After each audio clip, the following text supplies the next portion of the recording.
The evening sun dipped behind the horizon as David stepped into his home, his arms laden with gifts. His son Paul rushed to meet him, eyes gleaming with excitement. "Dad, is this for me?" Paul asked, his fingers already reaching for the packages. David chuckled, ruffling his son's hair. "Yes, my boy, everything here is for you." Paul grinned, but hesitated before glancing toward his sister Hannah, who stood by the doorway, watching silently. "What about Hannah?" David's expression hardened in an instant. "Don't worry about her," he said, beginning dismissively. "She can take care of herself.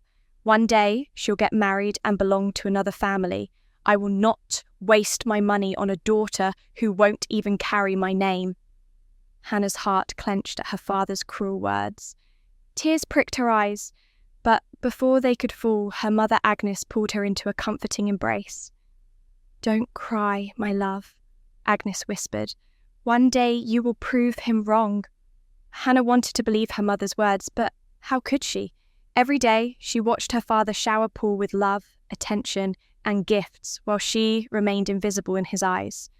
David never paid for her school fees, never asked how she was doing, never even acknowledged her existence beyond irritation. That night, as Paul excitedly played with his new toys, Hannah sat quietly in the corner watching. It wasn't the gifts she longed for, it was her father's love. Months passed and Paul prepared for his final college exams. David was confident that his son would make him proud. After all, he had given Paul everything he needed: money, support, and private lessons.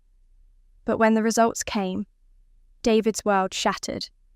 Paul had failed. The house was silent for a long moment before David's rage erupted like a storm. "Paul," he roared, "how could you fail after everything I have done for you? I gave you everything you needed. I invested in you, and you repay me with failure." Paul's head hung low in shame. "Dad, I think I don't have a passion for education. I try, but I learn slowly." David's eyes darkened with fury. "Nonsense, you're just lazy. I will not have a failure for a son. I'll hire another tutor. You will pass next time." Agnes stepped in, placing a gentle hand on David's arm. "David, maybe Paul's strengths lie elsewhere. Perhaps we should—" "Enough, Agnes," David snapped.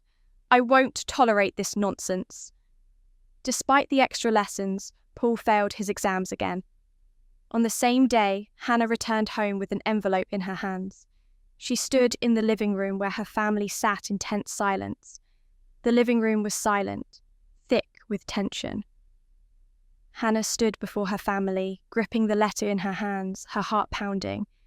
She had waited for this moment to finally prove her worth, to show her father that she was more than just a girl who would marry into another family. "I got a scholarship," she repeated, her voice steady but filled with emotion. "I was the best student in my school. They're sending me abroad to study." Agnes gasped, her hands flying to her mouth. "Oh, my daughter, I knew you could do it." She rushed forward and pulled Hannah into a tight embrace, tears of joy spilling down her cheeks. Paul, sitting beside their father, managed a small smile. "I'm happy for you, Hannah. You deserve it." But David sat frozen, his expression unreadable. His fingers clenched around the armrest of his chair, his knuckles turning white. "How?" he muttered under his breath. His voice was low, but the weight of his disbelief filled the room. "How did you—" "I worked hard, Dad," Hannah said, her voice unwavering. "Even without your support, I studied day and night. I had to prove that I was worth something." David's jaw tightened. His pride had been shattered. The son he had invested in had failed him, but the daughter he had ignored was now leaving for a better life. "I can't believe this," he muttered, shaking his head. "A girl getting a scholarship." Agnes's joyful expression hardened. "A girl?" she repeated, stepping toward her husband. "Hannah didn't get this scholarship because she's a girl or a boy. She got it because she worked harder than anyone else. Unlike you, I never doubted her." David's nostrils flared, but he said nothing. His silence spoke louder than words. The next few days were a whirlwind.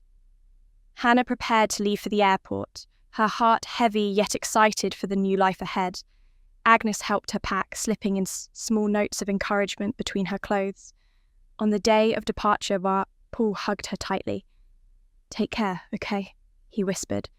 "I will," Hannah promised. "And Paul, don't give up. You'll find your own path." Paul nodded, but deep down he couldn't shake the feeling of failure. He had always been their father's pride, yet now he felt like a shadow behind Hannah's success. David, however, refused to come to the airport. He sat in his chair, staring at the wall, refusing to acknowledge her departure. As Hannah wheeled her suitcase to the door, she paused. "Goodbye, Dad," she said softly, no response. With a final glance at her childhood home, she walked out, stepping into a future her father never believed she could have. But life had a way of proving people wrong. The house felt emptier after Hannah left. Agnes noticed it first. The unsettling silence, the absence of her daughter's laughter, the missing presence of someone who had once fought so hard to belong. But David, he acted as if nothing had changed. Days turned to weeks, weeks to months. Hannah, thousands of miles away, embraced her new life. The moment she stepped into the university in the United States, she felt a sense of freedom she had never known. She was no longer just David's unwanted daughter. She was Hannah, the best student, the scholar, the girl who had defied all odds. Back home, however, things were falling apart. Paul, once the golden child, struggled under the weight of his father's expectations. After failing his exams twice, he lost all motivation. He tried applying to other schools, but without good grades, his chances were slim. One evening, as David sat in his chair, staring blankly at the television, Paul finally gathered the courage to speak. "Dad?" he said hesitantly. David didn't look away from the screen. "What is it?" "I don't think university is for me," Paul admitted, his voice barely above a whisper. "I learned slowly. Maybe I should try something else. A trade, a business." David snapped his head toward his son, his face contorted with rage. "A trade? A business? Are you saying you want to become a common labourer?" Paul swallowed hard. "Dad, I don't think I can keep disappointing you. I don't want to waste your money anymore." David slammed his fist against the table. "You are my son. You have no choice but to succeed. Do you think I worked hard all these years just to have a son who gives up?" Paul lowered his gaze. "But you never treated Hannah like this." The words hit David like a slap. He stood up, his face red with anger. "Don't you ever compare yourself to that girl." He stopped himself, breathing heavily. That girl, Hannah. She had left with nothing, no support from him, no money, no encouragement. Yet she had risen higher than anyone expected.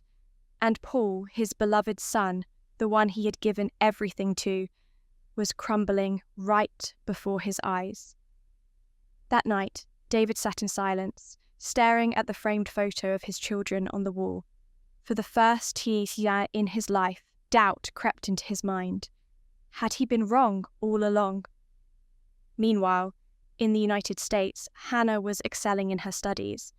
She had met professors who believed in her, friends who supported her, and mentors who saw her potential. But she never forgot where she came from. One night, as she lay in her dorm room, her phone buzzed. It was a message from Paul. "Hannah, I don't know what to do anymore. Dad is disappointed in me. I feel like a failure." Hannah's heart ached as she stared at the screen. Her father had created this mess, but could she help her brother escape it? Hannah stared at her phone screen. Paul's message weighed heavy on her heart. "Hannah, I don't know what to do anymore. Dad is disappointed in me. I feel like a failure." She closed her eyes, taking a deep breath. Paul had always been their father's pride, but now that he was struggling, David was turning his back on him, just like he had done to her. Without hesitation, she called him. Paul picked up on the second ring, his voice weak, defeated. "Hannah, Paul," she said firmly, "you are not a failure." He let out a dry chuckle. "Tell that to Dad. No matter what I do, I'll never be good enough for him. I've failed twice. I don't think I'm meant for school." Hannah's heart ached. She had been ignored by their father, but Paul had been crushed under the weight of his expectations. "Listen to me," she said. "You don't have to live for Dad. You have to live for yourself. If school isn't your path, then find what is. What do you want to do?" Paul was silent for a long time. I like fixing things," he admitted. "Machines, electronics. I like understanding how they work." Hannah smiled. "Then maybe university isn't for you. Maybe you're meant for something more hands-on, like engineering or technical work. Have you thought about that?" Paul sighed. "Dad would never allow it." "Then stop waiting for his permission," she said. "You need to start making decisions for yourself." Paul didn't respond, but she could tell her words had struck something in him. After they hung up, Hannah sat in silence, deep in thought. She wanted to help her brother, but she was miles away. Then an idea came to her. The next morning, she reached out to one of her professors, a man who had connections in different industries. She asked him about technical schools or apprenticeships that could help Paul find his path. Back home, things were getting worse. David had grown colder toward Paul, barely speaking to him. The once proud father now avoided his son as if ashamed of him. Agnes tried to mediate, but David refused to listen. One evening, Paul came home to find David sitting in the living room, staring at old documents. He looked up when Paul walked in. "What are you doing with your life?" David asked bitterly. Paul clenched his fists. "I'm figuring it out." "Figuring it out?" David scoffed. "You had everything handed to you and you failed." Paul felt anger bubble inside him, but instead of lashing out, he simply said, "Maybe if you had supported Hannah, she wouldn't have had to prove you wrong. And maybe if you supported me now, I wouldn't feel so lost." David's face twisted with guilt, but he said nothing. That night, Paul received a message from Hannah. "I talked to a professor here," she wrote. "I think you should apply to a technical school. It's not too late to change paths." Paul sat back, staring at the screen. For the first time in a long while, he felt hope. The next morning, Paul called the technical school Hannah had mentioned. It wasn't easy, and it wasn't what David had planned for him, but it was a path that felt right for him. As he enrolled in the program, a small, unexpected wave of relief washed over him. Meanwhile, Hannah's success continued to grow. She was excelling in her studies, and even had offers from top companies before finishing her degree. As her family continued to struggle at home, Hannah's quiet confidence grew. One day, she called Paul to check in. "How are you doing?" she asked. "I'm doing better," Paul said. "I'm figuring it out." Hannah smiled. "I'm proud of you, Paul. You don't have to be what Dad wanted you to be. You're not a failure. You're exactly who you're meant to be." And for the first time in a long while, Paul truly believed it. Thanks for watching. Please like, share, subscribe, and tell us where you are watching us.